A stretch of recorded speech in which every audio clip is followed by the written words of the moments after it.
সেদিন আমরা আবারও যাচ্ছিলাম ব্যারাকপুর, বাট ভ্লগ করার কোনো প্ল্যান ছিল না। আমরা প্রত্যেকবারই কোলাঘাটে এসে একটু ব্রেকফাস্টটা খেয়ে নিই, দেন আবার জার্নি স্টার্ট করি। তো সেদিনও কোলাঘাটে এসে প্রথমে বাটার টোস্ট খেয়ে নিয়েছিলাম, দেন আমি দেখছিলাম কি কি আইসক্রিম রাখা আছে, কারণ তোমরা তো জানোই বেশ কিছুদিন হয়েছে আমার নতুন নতুন আইসক্রিম ট্রাই করার চাস্কা চলেছে। আমি দেখে চলে এসেছি, বাট বাপি সেটা নোটিস করেছে আর আমাদের জন্য রলিকের দুটো কোন নিয়ে চলে এসেছিল, একটা সুইস চকলেট আর একটা ডাব মালাই।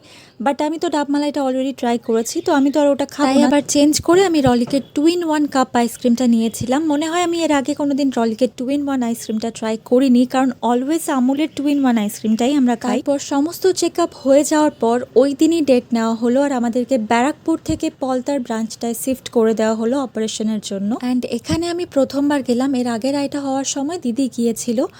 সো এখানে এসে খুবই ভালো লাগলো, প্রচণ্ড নিট অ্যান্ড ক্লিন। অ্যাডমিট করার সঙ্গে সঙ্গে মাকে চেঞ্জ করে দিল অ্যান্ড ওখান থেকে মাকে খাবারও দেওয়া হয়েছিল অ্যান্ড তাড়াতাড়ি খেয়ে নিতে বললো, বিকজ মাই লাস্ট ছিল। তো মা ফটাফট খেয়ে নিয়েই ওটিতে চলে গিয়েছিল অ্যান্ড মাত্র 30 মিনিটসের মধ্যেই সার্জারি কমপ্লিট হয়ে গিয়েছিল।